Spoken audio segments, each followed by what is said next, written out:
کیوں ہماری دعائیں اٹکی ہوئی ہیں؟ کہ ہم باغی لوگ ہیں، ہم باغی مسلمان ہیں، ہم باغی مسلمان ہیں۔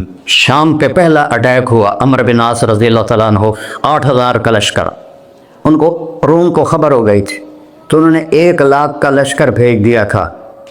جرجیس اس کا سالار تھا، رومن بادشاہ کا بھائی، تو وہ 8,000 1,00,000 نے ان کو گھیرے میں لے لیا۔